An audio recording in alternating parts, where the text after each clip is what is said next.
लोग एक दूसरे से धक्का मुक्की कर रहे थे कि वहां पे अपना पोजीशन बना सके। उसमें एक लड़की थी जो कि देखने में लगा था कि थोड़ा 17 उम्र से थोड़ा ज्यादा उम्र की है। वो एक्साइटेड थी, साथ में थोड़ी नर्वस भी थी। वो लड़की को मीन्स ऐसा लग रहा था, मीन्स दूसरे को देखने में ऐसा लग रहा था कि वो लड़की जो आने वाली ट्रेन है उसके वाइब्रेशन को महसूस कर पा रही है। इसमें जो लड़की रहती है उसमें नर्वस भी रहती है, क्योंकि वो उसका सबसे पहला दिन रहता है रॉयल एकेडमी ऑफ म्यूजिक में, जहाँ की वो जा रही होती है हिस्सा लेने। वो उसका सबसे पहला दिन रहता है। साथ में उसमें डरी हुई रहती है, क्योंकि वो एक छोटे जगह जो कि स्काउटिस्ट फार्म है वहां से बिलोंग कर रही होती है। वो जो लड़की रहती है उसके लिए बहुत बड़ी चुनौती रहती है। मीन्स जो इसमें हिस्सा लेना म्यूजिक वाले कॉम्पिटिशन में, ये बहुत ही बड़ी चुनौती रहती है, क्योंकि वो लड़की एकदम मीन्स बहरी रहती है। मीन्स वो कुछ भी सुन नहीं सकती है, वो डीफ रहती है।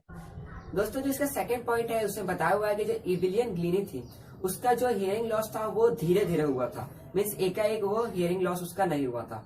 उसकी माँ जो कि इजाबेल ग्लीनी थी, जो कि बता रही थी कि उन्हें 8 साल की उम्र में ही थोड़ा उन्हें शक था कि इसका हियरिंग थोड़ा लॉस हो रहा है। जैसे कि जब वो वेट कर रही थी पियानो बजाने का, तो जब इसने आवाज लगाया, मीन्स इसकी माँ ने जब उसको आवाज लगाया तो ये एकदम उस समय हिली नहीं।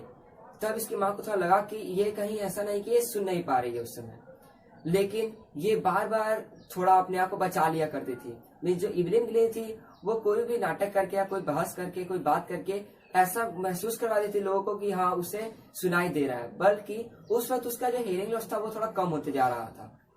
लेकिन जब वो 11 साल की उम्र में पहुंची तब तक वो अपने दोस्तों से और टीचर्स से इस बात को एकदम छुपा के रखी कि उनका हियरिंग लॉस हो रहा है। लेकिन जब 11 साल की उम्र पहुंचने के बाद उनका हियरिंग जब पूरे तरह से लॉस हो गया, तो जो उनके प्रिंसिपल होते हैं उन्होंने बोला कि इसका जो हियरिंग है पूरा लॉस हो चुका है। वो भी जो उसका नस रहता है मीन्स उसमें धीरे धीरे मीन्स वो धीरे धीरे जाके वो खराब हुआ है, जिसके कारण उसका जो हियरिंग है वो लॉस हो गया है। इसीलिए अब इसको किसी स्कूल में भेजने के लिए जहाँ पे कोई बच्चे जो पढ़े जो कि डीफ बच्चे रहते हैं उनको पढ़ाया जाता हो। लेकिन जो इविलियन ग्लीनी रहती है वो फिर भी हार नहीं मानती है। इसके थर्ड पॉइंट में बताया गया है कि इविलियन ग्लीनी एक लड़की को देखती है कि जो कि जाइलोफोन को बजा रही होती है। तो ये जो इविलियन ग्लीनी रहती है इसको ये मन करता है कि ये भी उससे बजाए, लेकिन जो उसके टीचर्स आते हैं वो उसको डिस्करेज करते हैं कि तुम इसे कैसे बजा सकती हो, क्योंकि तुम तो इसको सुन ही नहीं सकती इसकी आवाज को। तभी उसमें रॉन फ्रॉबेस नाम का एक आदमी रहता है जो कि बहुत सारे अलग इक्विपमेंट्स को बजा सकता है।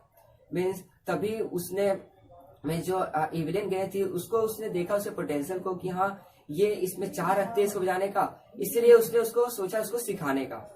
तभी जो रॉन फ्रॉबेस ने उसे बताया तुम सुन नहीं सकती हो तो उसे तुम किसी दूसरे अलग ढंग से उसको रिकॉग्नाइज करो, या फिर हम कह सकते हैं कि उसको फेस करो कि जो क्या वो उसमें रिद्म में आ रहा है, रिद्म को समझने के लिए।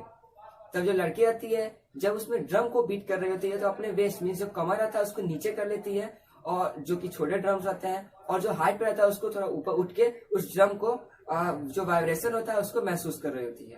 वो जो लड़की है वो सुन तो नहीं सकती है, लेकिन उसको महसूस करने के लिए वो अपने बॉडी पार्ट्स का इस्तेमाल करती थी।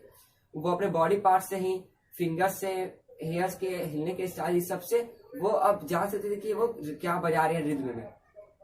इसी तरह वो अपने बॉडी पार्ट्स को डेवलप की कि वो समझ सके इस जो साउंड ऑफ म्यूजिक को। दोस्तों जो इसका फोर्थ पॉइंट है इसे बताया हुआ है कि अब तो वो जान चुकी है कि कैसे मीन्स अपने बॉडी पार्ट से वो उसको फील करती थी म्यूजिक को। अब वो क्या करती थी, यूके गई, अपने यूके मीन्स यूनाइटेड किंगडम पे गई, अपने एक ऑर्केस्ट्रा मीन्स ऑर्केस्ट्रा हम कह सकते हैं जिसमें वो ग्रुप में गई, जिसमें बहुत सारे लोग थे जो कि अलग अलग प्ले करते थे, जैसे कि कोई म्यूजिक में है तो कोई डांस ये सब में रहता है। जब वहां पे गए तो वहां पे रॉयल एकेडमी ऑफ म्यूजिक में उन्होंने वहां पे पार्टिसिपेट किया, और वहां पर उसने एक सबसे हाईएस्ट मीन्स जो एकेडमी का अभी तक का जो हाईएस्ट रैंक था उसमें से एक रैंक इसको भी मिला। मीन्स इविलियन ग्लीनी को भी उसमें का एक रैंक मिला। अब उसमें से जो इविलियन ग्लीनी थी उसने सोचा कि वो सोलो मीन्स वो अकेले वो करेंगी, तब वो अकेले काम की। साथ में उनकी 3 साल की कड़ी मेहनत के बाद, जो कि बहुत ही हार्डेस्ट ट्रॉफी होते हैं मीन्स जो बहुत ही मुश्किल से लोगों को मिलते हैं, उन्होंने उसमें से बहुत सारे अचीव किए। इसके बाद जो फिफ्थ पॉइंट है इसमें बताया हुआ है कि जो इविलियन ग्लीनी थी ये उस समय बोल रही थी कि अगर आप किस चीज के कड़ी मेहनत करते हो, जान रहे हैं कि आप किस चीज पे उस मेहनत कर रहे हैं, तो आप उसे पाके रहेंगे। इसमें इविलियन ग्लीनी ने अब बहुत ही ज्यादा अचीवमेंट पा ली थी। साथ में अब वो बहुत ही मीन्स 1000 से ज्यादा वो इक्विपमेंट को प्ले करना जान रही थी। हम कह सकते हैं कि वो बहुत ही बड़ी हस्ती बन चुकी थी, मीन्स वो बहुत ज्यादा फेमस हो चुकी थी। दोस्तों जैसे 6 पॉइंट है इसमें बताया गया है कि जब वो 2.5 घंटे का उन्होंने रोल प्ले किया तो उस समय उनके मुंह से एक भी गलत वर्ड नहीं निकला, मीन्स कोई भी मिस्टेक नहीं हुआ। साथ में उन्होंने बताया कि जब वो किसी एक आदमी को देखी जो कि बेड का था, मीन्स जो उसके दाढ़ी में बड़े बड़े थे, तो उन्हें थोड़ा हंसी आया। लेकिन साथ में उन्होंने बताया कि कैसे उनका जो एक्सप्रेशन था, मीन्स जो एल्विन जो थी उनका जो एक्सप्रेशन था उनके आंखों से दिख रहा था, साथ में उनके लिप्स से दिख रहा था। वो जो भी बोलती एकदम सही और क्लियरली बोलती थी। तभी उन्होंने बताया कि जब वो 11 साल की उम्र तक वो सुन सकती थी, इसी कारण वो क्लियरली बोल पा रही है। लेकिन उन्होंने ये नहीं बताया कि कैसे उन्होंने फ्रांस को लैंग्वेज को सीखा और साथ में जापानीज लैंग्वेज के जो बिगनेस होता है, मीन्स जो उसका शुरुआत का जो होते हैं जो भी बिगनिंग्स थे वो को मास्टर की उसने। अब दोस्तों 7 में मीन्स जो पॉइंट है उसमें बताया उन्होंने कि कैसे जब भी वो कोई भी इक्विपमेंट को प्ले करती थी तो उसके वाइब्रेशन को समझती थी।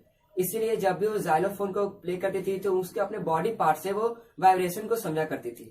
और जब वो वुडन किसी जगह पे रहती थी, जैसे नीचे अगर वुडन का कोई भी बोर्ड लगा हुआ है, तो वहां पे अपने जूते को खोल के अपने पैर को नीचे रख लिया करती थी, जिसके कारण उसके वो वाइब्रेशन को समझ सके, जिसके कारण उनका जो नीचे का पैर का जो तला है उससे इनके वाइब्रेशन को वो समझ सके। दोस्तों 1991 में वो Royal Philharmonic Society of prestigious soloist of the year का अवार्ड जीतती हैं। उसमें जो जेम्स ब्लेड होते हैं उन्होंने बताया कि भगवान ने तो इनका आवाज छीन लिया है, लेकिन उससे ज्यादा इनको कोई टैलेंट दिया है।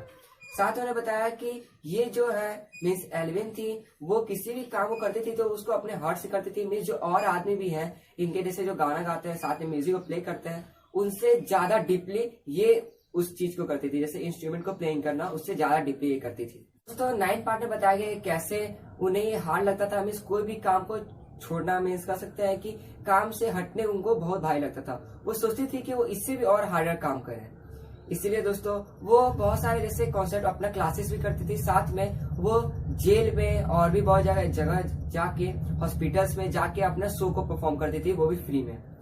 एनन रिचिन ऑफ बीथोवेन जो कि फंड किया करते थे चिल्ड्रंस के ऊपर, जो कि सब लोग कैसे ऑर्फनेज होते हैं ये सब, और साथ में हैंडीकैप रहते हैं उनपे, वो उसके लिए फंड दिया करते थे। उन्होंने कहा कि जो एल्विन है वो उनके लिए एक इंस्पिरेशन है, मीन्स वो एल्विन है वो इन बच्चों के लिए एक इंस्पिरेशन के रूप में है। साथ में जिसका 10th पार्ट है इससे बताया गया है कि जो एल्विन है ग्लेनिन, ये कैसे मीन्स अपने उम्र में किसी भी आदमी जो कि अपने 2 गुना या 3 गुना ही उम्र में जिस चीज को अचीव करता, उन्होंने अपने ही उम्र में उसे अचीव कर लिया। साथ में जहां भी जाया करती थी तो वहां पे जो भी कोई आदमी जैसे डीफ होता या फिर कोई भी हैंडीकैप रहता तो वो आदमी वहां पे जाता तो उसको मीन्स वो जब भी उसको देखता एल्विन को तो वो उससे इंस्पायर होता और साथ में कहता कि अगर ये कर सकती है तो मैं भी कर सकता हूँ।